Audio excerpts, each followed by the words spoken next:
Ada satu kisah seorang syahid yang sangat menarik dan menginspirasi untuk kaum muslimin saat perang Uhud. Beliau adalah Hanzalah bin Abu Amir yang mendapat julukan Ghasil al-Malaikah, yaitu seseorang yang dimandikan malaikat. Ayah Hanzalah, Abu Amir bin Saifi, merupakan salah satu pemuka suku Aus yang sangat benci dan memusuhi Islam. Pada masa jahiliyah, ia mendapat julukan Abu Amir ar-Rahib. Namun kemudian diganti oleh Rasulullah Shallallahu Alaihi Wasallam dengan julukan Abu Amir al-Fasik.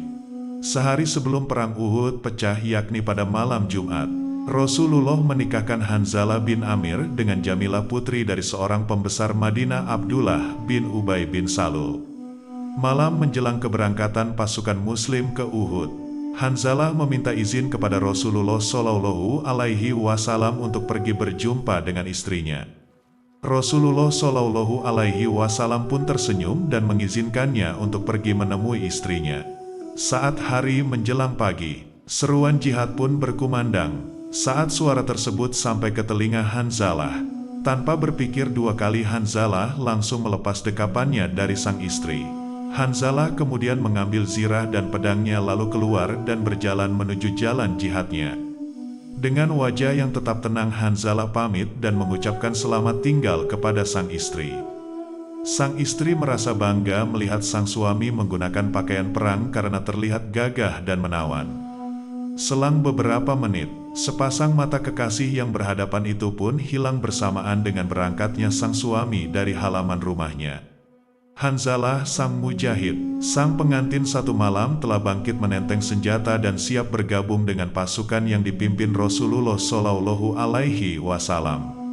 Ketika perang Uhud terjadi, Hanzalah rupanya tak kalah berani dengan Hamzah bin Abdul Muthalib, Ali bin Abi Thalib, dan sahabat-sahabat lainnya. Berkat keberaniannya itu pula, pasukan Muslim berhasil mendekati pimpinan Quraisy Abu Sufyan bin Harb.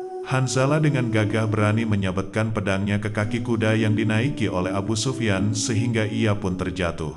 Namun sayangnya, sebelum berhasil menyerang Abu Sufyan, sebuah tombak berhasil menembus tubuh Hanzalah. Tombak itu berasal dari Syadan bin Aswad yang hendak menolong Abu Sufyan. Hanzalah, pemilik hati yang suci, pun mati syahid. Usai pertempuran, seperti para syuhada lainnya, ia akan dimakamkan dengan pakaian yang dikenakan tanpa dimandikan lagi. Tetapi ketika tiba giliran akan dimakamkan, para sahabat kehilangan jenazahnya. Mereka pun mencari-carinya dan ditemukan di tempat agak tinggi dan tampak masih basah dan ada sisa air di tanah.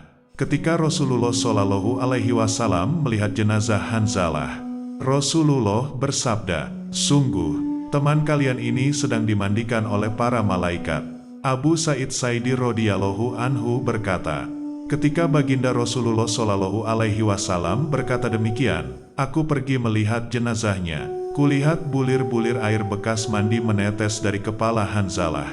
Sepulang dari pertempuran, baginda Rasulullah memastikan lagi dari keluarganya dan memang ternyata Hanzalah pergi ke medan perang dalam keadaan tanpa mandi junub. Kisah Hanzalah ini menyadarkan kepada kita bahwasannya berjalan di jalan Allah merupakan sesuatu yang lebih mulia dibandingkan kenikmatan dunia. Dan di setiap perjuangan tersebut, maka pada akhirnya akan berimbas baik kepada kita. Tentu saja kisah perjuangan Hanzalah bin Amir merupakan satu dari sekian kisah para sahabat Nabi yang berjuang di jalan Islam. Kita tentu saja harus menghargai dan menghormati Hanzalah sebagai satu dari sekian sahabat yang ikut berjuang di jalan Allah untuk memuliakan Islam. Demikian kisah Hanzalah bin Amir, sahabat Rasulullah yang dimandikan malaikat.